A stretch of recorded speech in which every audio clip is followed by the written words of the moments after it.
I'm not perverted. I'm just Italian.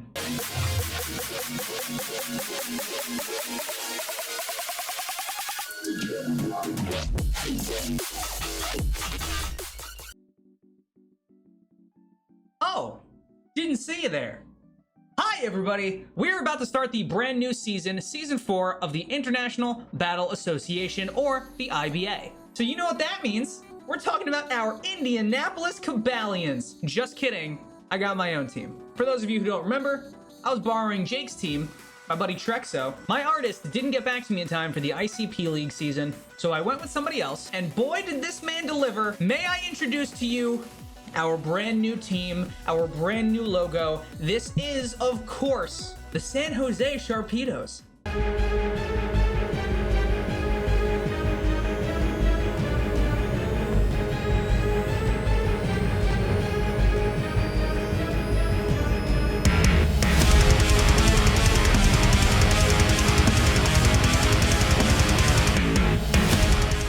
Now, before we get into the actual draft analysis, I want to thank you guys for coming out, watching the video, supporting the channel. If you like me, go ahead and hit subscribe. Ding that little bell so you get notified every time I upload a new video. And don't forget to choke out that like button, or else I just might choke you out. Well, no, maybe that's creating incentive for people to not choke out the like button. Down in the description below, you'll find links to all of my things. I'm live twice a week on twitch.tv/HeliosTheGod. I've got my Discord link down there, Twitter, where I'm most active, as well as the links to the channels of everybody in the IBA. Now, without any further ado, let me show you exactly what the San Jose Sharpedos look like for this Season 4 of the International Battle Association. Team, take the field. So one of the very common things to do these days in draft league format is to draft a fairy dragon steel core. Now what that means is you have to draft a powerful steel type, a powerful dragon type, and a powerful fairy type. Overall, these types are really great both offensively and defensively, so they're really important to a lot of team compositions. That being said, my fairy dragon steel core that I decided to go with are the very first 3 mons that I drafted. And let me tell you, these are not mons to be fucked with. First up, we have the absolute monster that is the Ultra Beast Celesteela. Now, Celesteela is likely the best, if not one of the best, steel types in all of Pokemon. It is a very bulky steel flying type. It's got incredible coverage moves, real high special attack, and it for sure gives a lot of Pokemon a ton of trouble.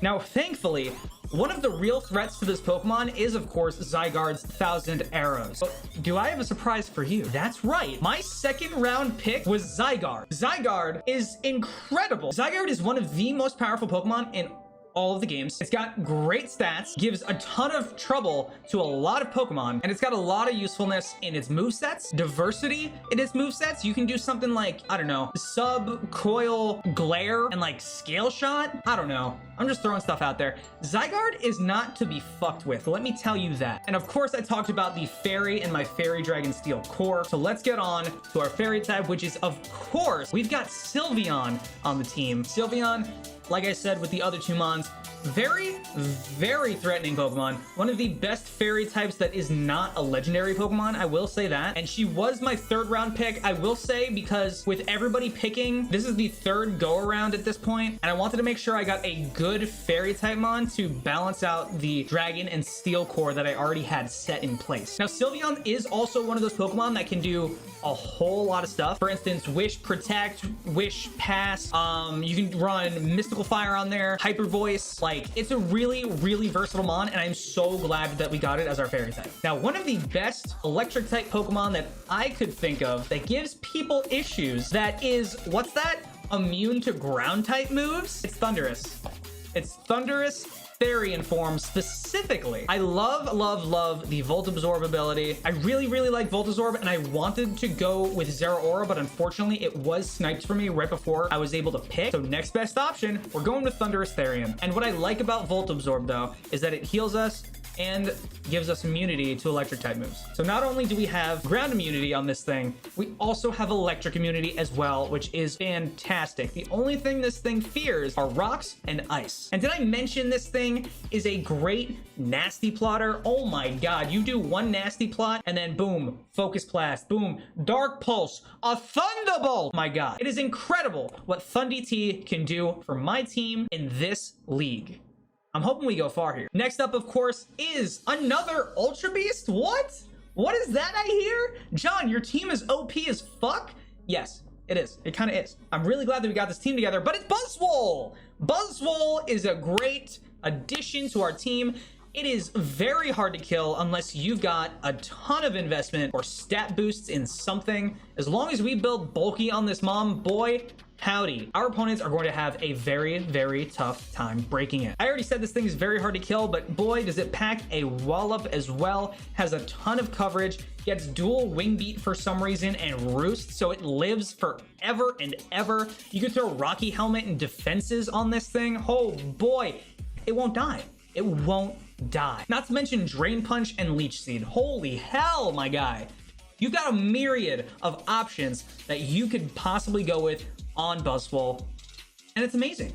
It's so versatile of a Pokemon. Next up on the team, we of course have our Galarian Slowking. Not only does this mon get rid of Toxic Spikes because it's a grounded poison type mon, it also gets Regenerator, and that is a very, very useful move, of course, in making sure that my team stays alive as much as possible. Galarian Slowking has a great special attack stat already, an incredible special defense stat, and not to mention it also gets a lot of support moves, things like Thunder Wave, Yawn. You can go Calm Mind and get those stats up even more and then throw Stored Power on there. And then it also gets access to a bunch of its water type moves from its regular form as well. This thing's gonna be a threat. Overall, this thing's gonna be a really nice addition to the team, be very useful in getting those games in and winning those matchups. The next mon that we drafted, of course, is our Torkoal. In the draft up until this point, we had a lot of ice weakness. I mean, look at our first 4 mons, 3 ice weaknesses, and one of them is a ×4 weakness. We don't want to encounter ice types all that often. Now, I would have gone with something with Arcanine, but because of the way the points worked in this league, I just wasn't able to. Arcanine was too many points. I wanted to make sure that I got a couple of mons in towards the end to do some certain setup and support things that I needed that I was lacking on the team. So we went with Torkoal. Great option, and not only does it cover the ice weakness, it also has access to Drought, which gives me great options for using Weather Ball on Sylveon and on Thundurus T. And with those mons' high special attack stats, boy, we are gonna have a lot of fun setting up some sun and going for some Weather Balls. Not only that, but this thing can sweep in and of itself. It's got Shell Smash for one, White Smoke as another, and we can just set up for days on this man. Now, this is probably my favorite lower point mon on my team for a couple of reasons, mostly because it's just so versatile. It's got so many options of what it can do. We're of course talking about Claydol. This thing is a living Beyblade. This thing gets access to things like Rapid Spin, Dual Screens, and Trick Room. On top of it being a Levitate mon that we can switch into, it can also set up Stealth Rock, and it's got incredible coverage options as well. Just take a look at things like Ice Beam, Charge Beam, Dazzling Gleam. What mon has so much utility? I love Claydol on this team. Claydol is going to be setting up some hazards, setting up some screens, rapid spinning out of there, and then teleport. Of course, you don't want to set up screens and then have to hard switch into something. Just teleport out of there. This thing overall, like I said, very, very cool addition to our team. Going to be very useful in a lot of games. I'm really glad we brought it. Our penultimate mon, of course, we're looking at Skunk Tank. Now, I know what a lot of you may be thinking. Skunk Tank, what the hell? What the heck is going on here? Skunk Tank, another grounded poison type, gets access to the ability Aftermath. So if it goes down, boom, shakalaka, you get hit with a punch in the mouth from Skunk Tank. I mean, there really is a lot that you can do with Skunk Tank. You can set up Toxics, you can Sucker Punch, set up Flamethrowers, you can get rid of an enemy Pokemon stat boost with Haze. Oh, and did I mention it gets Defog? Who the hell decided that a skunk gets Defog? I don't know, but I'm thankful for it. It's hazard removal. That is definitely something that I was lacking on the team before. I lied, this thing doesn't get stock. Everyone had their doubts about Skunk Tank, but I believe it is going to be a very cool mon to bring and use in this league. I'm excited to see it. I'm excited to see what it can do. Now, last but not least, we've got probably the best 2-point pick in the entire league. We are looking at Galarian Linoon. This thing, oh my gosh, let me tell you about this guy. Is a great switch in to Dragapult. Because it's a normal type. It's got Quick Feet, so if it's inflicted by a status element, it gets 1.5 times its regular speed stat. Because it evolves into Obstagoon, you can get Eviolite on there. It's one of the few mons that has access to Parting Shot and can use it well because of its 100 speed stat. Not to mention, it's a great knockoffer. It's got Belly Drum to boot. You can even bring a Toxic Orb and switcheroo it onto something else. I do think I'm going to be using it a lot for its Parting Shots as well as its high attack stat, because boy howdy, this thing runs train on some Pokemon. This Pokemon got better when it was made into a Galarian form. Now, everyone, that is the team. That is your San Jose Sharpedos for Season 4 of the International Battle Association. I'd love to see what you guys think of the team here this season, so let me know what you think in the comments down below. Join my server and leave a comment somewhere over there, or you can just thumbs up this video to let me know I did a good job drafting. That's all I've got for you folks today. Stay tuned for next week's battle. I'm going up against Nudie and his Thomasville Tyranitars in our very first battle in the IBA. I hope to see you there. Peace, love, and anger. Don't be a Nazi. Catch you guys around.